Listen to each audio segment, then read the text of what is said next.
He's excited. He can't help it. He's ready to come back. Look at it. It's all good. We're back. You gotta get your road dog going. I know. I see. He's like, ladies and gentlemen. Don't show me now. For those who are watching us now live on YouTube, Millions and millions of fans around the world and across the continent. so everybody watches on Facebook Live. Go to Main Event Sports Show on YouTube. All one word, Main Event Sports Show. You can watch the live stream on YouTube. You can watch it on Facebook. I think that's all we got right now. But watch us live. About to start up in about 2 + 2 seconds. 2 and 2. Is that like Chuck Willer used to say that, right? Yeah, Chuck Willer. Only old people know that. I'm old, man. About to be 47. I'm old. I got great chest hairs now. I'm old. That's what happens. My hair left Keep me. I that had to off be 40 the yet. air, sir. We don't care about your chest hairs. It is what it is, man. When you're old, that Looking like happens. cat fur. We don't care now. Cat fur, man. That's kind of. Oh, no. Man, that's why I hate being a Knicks fan. What the Knicks do now? Sign Michael Kidd Gilchrist. Why? You're a Knicks fan? Man, stop. Please don't. I'm not proud of the fact. It's kind of like, Haven, I'm going to be really honest with you. When people say, wait, you're a Knicks fan? I now understand what it's like for a junkie when people say, oh, you decided to do heroin? Like, you decided that? I don't know any successful heroin users. Like, everybody's like, I don't know any winning stories about cheering for the Knicks. How do you like your heroin? With or without the fentanyl? Hand delivered by John Starks explaining to me why he couldn't shut the hell up against Reggie. Just tap it in. And the stream is. We had some people talking about the stream the first time around. It was a little choppy, so everything should be worked out. Let us know in the comments if it's a little funky. It looks like it's doing pretty good. So, Rail, if you don't mind, sir, do us the honors of bring us back in, sir. And ladies and gentlemen across Facebook, YouTube, and all around the world, welcome back to the Main Event Sports Show. I am the Imperial One, Real Rail. We have Haven here. Of course, you all know Rashawn, and only the incomparable barbecue guy himself, Joe Kelly. Dang, that was, you know what? That was only his second time bringing us in. That was awesome. And he is now a professional. My goodness. It's kind of like half like Sideshow Bob /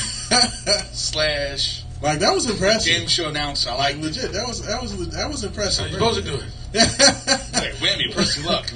but fellas, of course, we counting down the kickoff, man. We got about 25 minutes before Louisville Boston College get underway on ACC Network. For those scoring at home, depressing football game.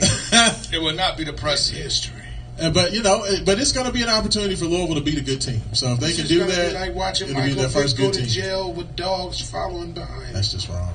That's just right. That's just terrible. But we have other things going on, okay? Because we are finally into basketball season. University of Louisville tipped off their season on Wednesday, and then came back and had another game last night on Friday afternoon. Louisville now starting the season 2-0 after a big win versus Seton Hall. What do y'all think, man, about the early returns, the rookies, the freshmen showing out? I think they're going to be a solid squad this year. This actually, so far to me, may be Chris Mack's toughest team. Defensively. Since he's been, just all around. Mentally. They got intensity on the defensive This is mentally the toughest team Chris Mack has had. This may be one of the smartest basketball teams as far as the basketball IQ Louisville's had in You know years. what it is? You know what it is? This is finally his recruits. They trust his system. Well, honestly, I think there's a couple of things. He put the players in place that he needed to be in the system to operate it the way he needed it to go. Malik Williams is the only player on the team that was recruited by Rick Pitino that's still on the team. Exactly. Yeah. And he's not on the floor right now. Yeah. So what does that say? It's a valid point. Don't say it to Chris Mack, though, man. He yelled at me pretty hard on radio when I asked him about what's it going to be like when you get your guys. He said, hey, buddy. I was like, oh, no. Hey, it just got real when... I got the hey, buddy. Hey, you see here. They are my guys. He got his guys, and he said, hey, buddy, I'm chewing up. I think it's got the potential to be a really fun team. They seem to really enjoy passing the ball. And I don't think Jordan was a negative at all. I think Jordan had the attitude, and with this team being as young as it was last year, somebody got to get buckets, so I'm going to do my thing. That's my job on this team. See, with Jordan now, last year, I kind of took like a different approach. I don't know. To me, Jordan seemed like he was. Louisville needed Jordan to be the man, like that go-to guy. I don't think Jordan wanted to ever be the man. He was happy being one of the dudes. That's why I think the NBA actually may be better for Jordan because he doesn't have to be the guy. He just come off the bench, shoot threes, and kind of play around with defense a little bit, and then go back on the bench. He could be Kyle Korver. Yeah, I think that's perfect for Jordan. Like, being a man, being that dude the team had to lean on was, like, never Jordan's thing. But I think with this team, what you're seeing is a lot of guys who don't mind being the man. Like, I'm down. J.J. Willis like, I got you. But they everybody on this team in the first 2 games, and I don't want to get ahead of ourselves here, but in the first 2 games, they have all looked and sought out the next pass. Like, I haven't seen a whole lot of forced shots where you say, why didn't you kick it out? I don't know. They're a fun team. I will warn fans about this. It's going to be long games if we play fifth-year senior bigs that are fully grown men. Because they're going to throw our kids around. We're young. We don't have, even Aiden for a couple of, I think a couple of weeks. Is that what they say? I know it's a toe injury. Yeah, it's a toe injury. Not having Malik out there, but Malik's not a big bruiser either. So, I mean, that's not the identity of this team. They don't have a bruiser. It'd be nice if a Gahan develops, throughout the season. But you know what the good part about this team is? Like Rashawn stated earlier, they keep the ball moving. They pass the ball around. It's a team effort. See, so you can't key in on one guy with this squad. You don't know who's going to shoot the ball. See, it's kind of like a next man up type system he's got running right now. Well, I tell you what, the thing that, and this is what I tell anybody who will listen, is that usually what you see in basketball is that you see, and this is from recruiting all the way back to 2004 when I first started doing the whole recruiting thing, is that you usually find 2 different types of players out there when you're recruiting. Okay? You're recruiting either basketball players, guys who understand the game, grew up with the game, very smart players, or athletes. Okay? Guys that, because of their size, their speed, their athleticism, end up being good basketball players because of their physical tools. Okay? The thing that you see with Chris Mack is he recruits basketball players first, guys that understand how to play the game, guys that are tough, that are rugged, that are physical, but have an understanding of the game. And what you're seeing this year is a team where you have everybody out there from Carlik Jones to David Johnson to Samuel Williamson, as well as, Withers, and even J.J. Traynor, where all these guys understand how to play basketball. So they're playing basketball first. So even though they're unfamiliar with each other right now, they understand the psychology of how to just play ball. Well, I'm talking about sort of the positionless basketball that we've been leading up to, that this team has the potential to play. Out of the 5 guys you just named, who's the weakest rebounder? It's not the point guard. No, not at all. I mean, that's a really good thing to have. Like, it's a very good thing to have. And he's flirted with the triple-double both He's games. going to get one against a non-ACC opponent. And the thing I really like about this team, unlike the past 2 years, so far, and it's only 2 games in, so I have to put that out there. It's only 2 games in.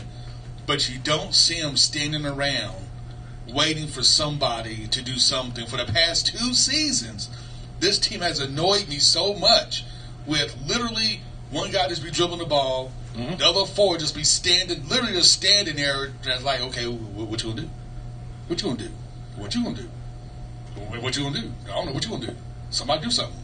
Well, and that's the whole thing, is that we saw it for everywhere from when DeAndre Davis, down 3, has the ball on the wing. He's not looking scared, tepid, afraid to do anything, trying to find somebody to pass. He said, okay, everybody's spaced. I have a smaller guy on me, and we're one-on-one. What I'm going to do, I'm going to give him a pump fake, and then I'm going to go to the basket, take my time, get the and one, and tie that game up. That's just understanding how to play. I know that they coming behind me to rebound. Absolutely. And last year that didn't happen, because last year there was plenty of times that Jordan could have posted up much smaller guys and took over. But that's the thing about Jordan. To me, Jordan is one of those guys that is an athlete. He's a tall kid, he's been drilled, but he's not a guy who's a natural basketball player.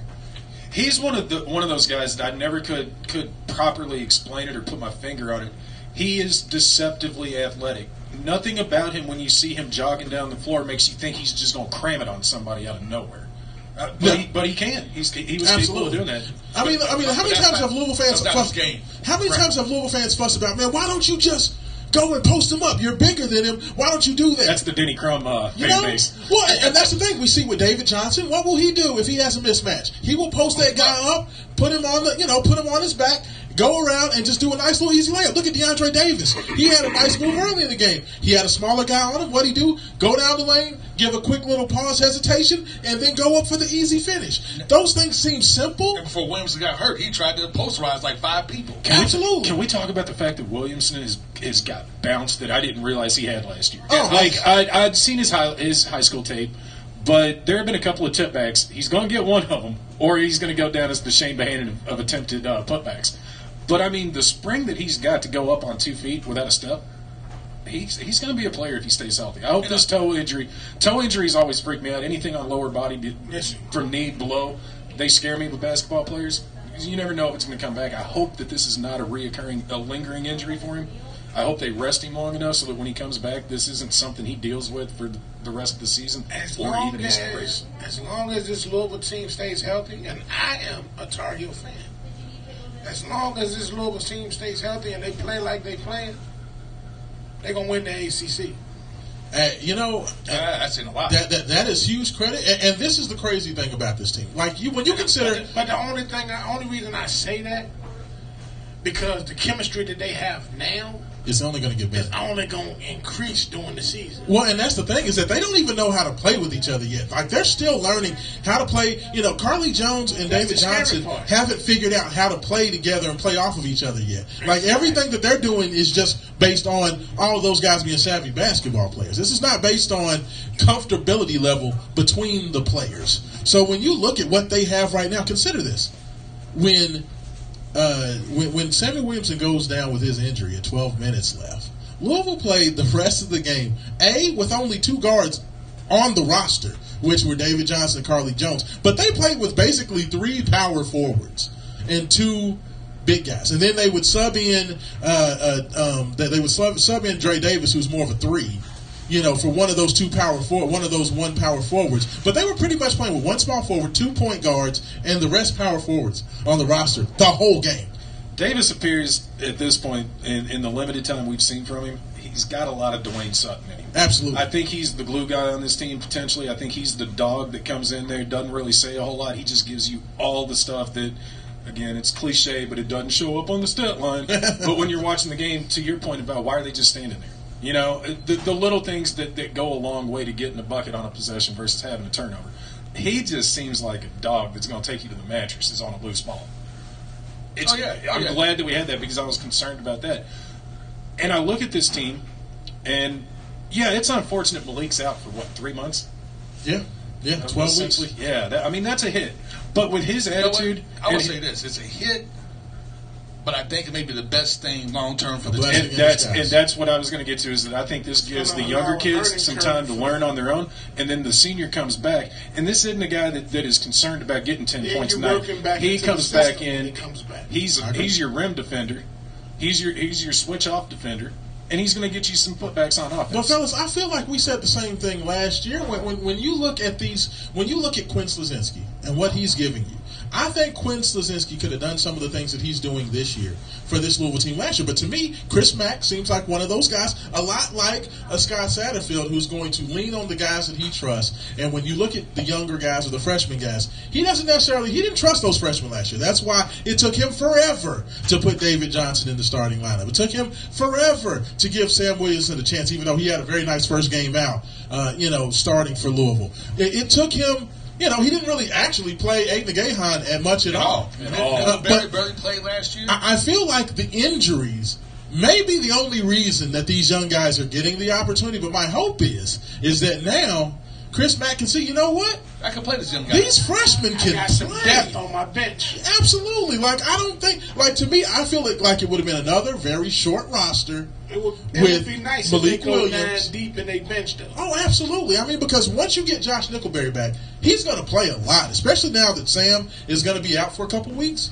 I feel like Josh is going to have to come back and play a lot. And I think this might be, like you talked about, Haven, a blessing in disguise, because now Chris Mack is forced to go ahead, have these guys out here, and he'll get to see what these guys can do as far as contributions. Because let me tell you something. If Malik Williams isn't hurt, there's a strong chance I feel like J.J. Traynor may have redshirted.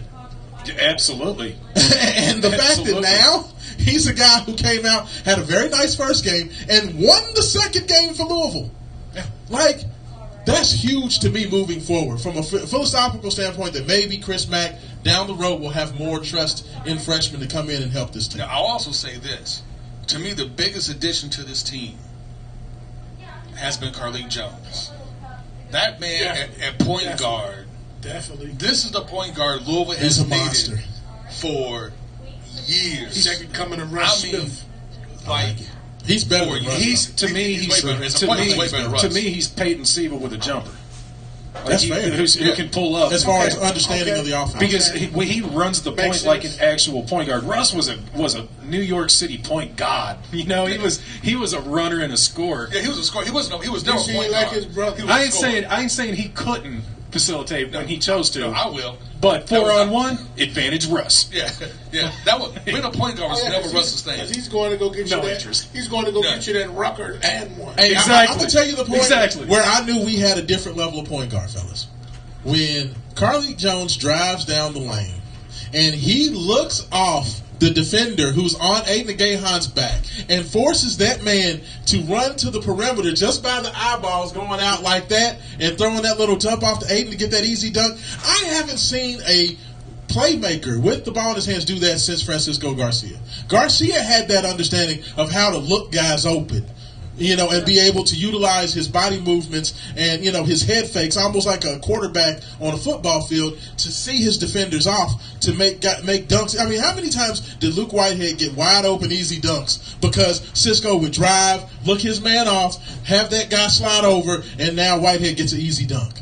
Like, that's a great comparison, man. I'm like, seriously, now, like, I'm going to be stuck on that now. Like, yeah, I'm going to have to go watch the 2004 team again. Think about it. Like, and this will also, I think, benefit David Johnson learning from a real point guard on how to be a point guard. Because you look at Jay, look at this game, and he's still, to me, you can tell he's still kind of figuring things out. Yes. That he's still kind of learning. Like, he doesn't have like that Dilly jump shot. But you know what? He's an okay jump shooter. The benefit he's a good driver. David still Johnson can become a shooting guard now. Well, I think that it's going to be a lot like, truthfully, like what Kentucky does. And people don't like when you talk about Kentucky and bring up Kentucky in conversations about So let's not. But truthfully, it is what it is. Coach Cal likes to have a 2-point guard system where he has 2 point guards in the game at the same time. Let's not talk about them, and let's say after Rick started running the offense, where he said, I don't care which of our guards get it, they initiate the offense. I said, you know what? This is fun basketball, and I want more of this. Absolutely. When we went with it started with Peyton and Russ. Yes. He finally had the backcourt he could do it. Then he followed that up with Chris Jones and Terry. Yeah. And it didn't matter who got the ball on the wing. It was rebound, kick to the first guy you see, start the offense. Okay. Well, fellas, we got 2 minutes left till kickoff. Ooh. I would give a shout out to my man Chauncey Calhoun, who's on here through the chat, who says, what I like is our big men attack the basket and finish strong. We hit the boards. We have better finishers close to the basket and more players who can create their own shots. We have our best ball handler in Wowland Jones, and his knowledge and feel for the game is impeccable. My man Thank Calhoun. you, Mr. Calhoun.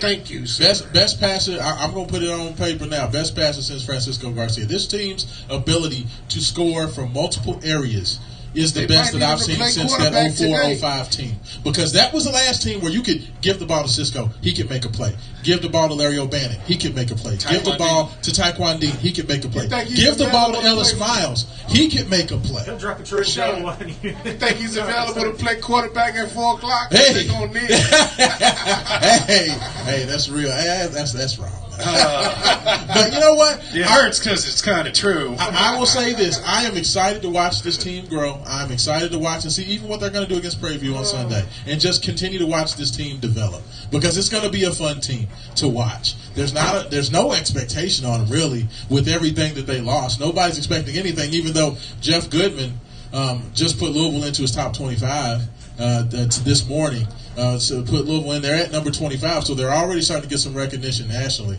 But this is a team that's going to get better and better and better. They definitely got my eyes on. And they're doing this without like a really great 3-point shooter. Yeah, which is amazing. I mean, you don't have like that dead eye 3-point shooter, and they're still generating buckets. They're still playing absolutely just so smart and so aggressive. Just playing basketball. When you attack the basket and you're getting and one opportunities, you don't need one. That's fair. Joe, sir, what is going to be the score today, sir? Man, this is such an up and down season, and it's so weird. And I said I wasn't going to predict U of L to win another game, but I liked what I saw out of Syracuse, and based on how Syracuse hung with Boston College, if they don't turn over, as our friend said, we don't have stupid turnovers, and we can maybe put a body out there in the scene. Your score? I'm going to go 38-35 Louisville. Okay. Oh, wow. What do you say, Mr. Myers? I think that Louisville is going to come out and play well. I think because Boston College does have the most boring offensive system, that it's not going to be a big scoring game. Give me Boston College to get the win 21-17, but I think it'll be a competitive game. But I just think that Louisville is going to find a way to turn the ball over in a very bad situation, and it's going to end up costing them points. But I do think that it's going to be a good game. I think that Louisville's going to hang in there just because I just don't think Boston College is going to run away from them. But I do think the Eagles will win 21-17. Double H the third. What about you, sir? I'm going to go with our listener here, Strong Faith, who has my man Chandre has Louisville. That's BC winning 24-20. I'm going to go with Chandre. Yeah, 4-point game. I like it. 24-20. Boston College. I'm going to go out on a limb here, fellas, and I'm going to say Louisville going to speed this thing up. 21-14 Louisville. But you know what? Big shout out to the friend of the show, Eric Wood. He has like one of the best perm/little do jobs up there. And he get to see the little boy from Bad Sand all grown up. Was living right. Look That's at hey, before we get out of here, any thoughts on the Tyson-Roy Jones fight? It's not even going to be a real fight. Roy Jones put like 85 stipulations in. Tyson's going to hit him twice. He's going to get cut. Fight's going to be over. There it is. You know what? I expect these guys probably take some Geritol like halfway through, like maybe the third round. Mike's going to be in his corner smoking. Man, he probably will be smoking too. This is Vegas. He'll be like once I heard that there can be no blood and no knockouts, I was like, this isn't a fight. It's a sparring match. Yeah, but here's the problem with that. You're trusting Mike Tyson to oblige to these demands. This is true. And once you get in the ring, like, you know what Mike said about that. Everybody got a plan and everybody got rules until I hit you in the mouth. Right. Is it going to be a situation where somebody has to jump on Mike to like keep him from killing Roy? When they gave Mike the rules, Mike looked at the rules and said, "What is this shit? This ain't boxing." No, he just looked at it and signed it, and somebody heard him muttering, "Yeah, we'll see about this." He did. He said, "What is this shit? This ain't First of all, boxing." you know, I'm tired of you guys hating on Roy Jones. I don't think you guys remember how dominant. No, when he got knocked out by Rahman, seriously, man, like I felt a single tear drop because I never saw my dad get knocked out. That's the closest thing I've ever seen to Superman getting laid out. It was like that's not supposed to happen. Yeah, Tarver.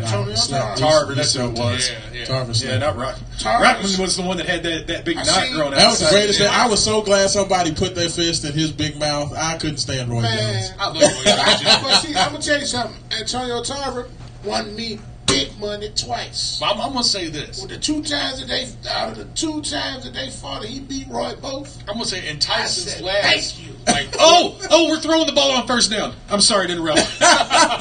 Louisville got first down. Hold on. Like I said, Louisville's going to speed this game up. Okay. 21-14. There we go. There you go. I will say this. Mike Tyson has quit his last 4 fights. If you get past the third round, he always quits. So if Roy can just keep running around for 4 or 5 rounds, he has a chance to touch him up. And he has started smoking and advocating marijuana, so his lung capacity is probably not as high as it was back when he was running out of That's fights. it. Speed the game up on him. That's it. That was a nice play. That's it. That was a nice play. Speed the game up.